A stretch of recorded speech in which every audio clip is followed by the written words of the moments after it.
একটি রুমের ভেতর 4টি মোমবাতি জ্বলছিল।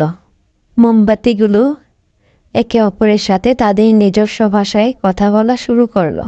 প্রথম মোমবাতিটি বল। আমি শান্তি, কেউ আমাকে জ্বালিয়ে রাখতে পারবে না।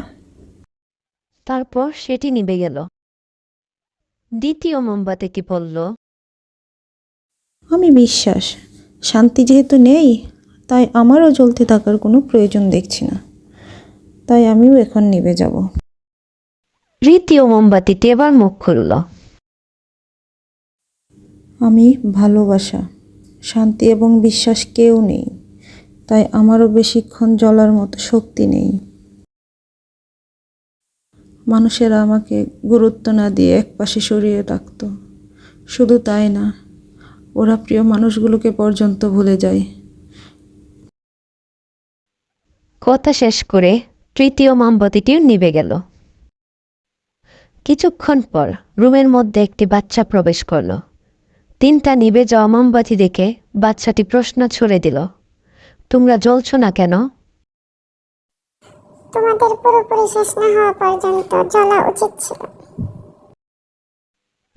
তারপর বাচ্চাটি কাঁদতে শুরু করলো। এবার 4 নম্বর মোমবাতিটি মুখ খুলল। ভয় পেও না, আমি যতক্ষণ জ্বলছি, তুমি চাইলেই বাকি মোমবাতিগুলোকে জ্বালাতে পারো। আমার নাম আশা। বাচ্চাটি আশা নামের মোমবাতিটি দিয়ে একে একে বাকি মোমবাতিগুলোকে আবারও জ্বালালো। সমস্ত রুমটা আবার উজ্জ্বল আলোতে আলোকিত হয়ে উঠল।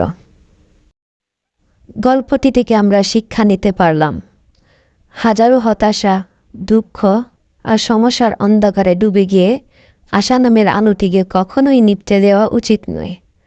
কারণ আশা না থাকলে আমাদের জীবন থেকে শান্তি, বিশ্বাস এবং ভালোবাসা অন্ধকারে হারিয়ে যাবে।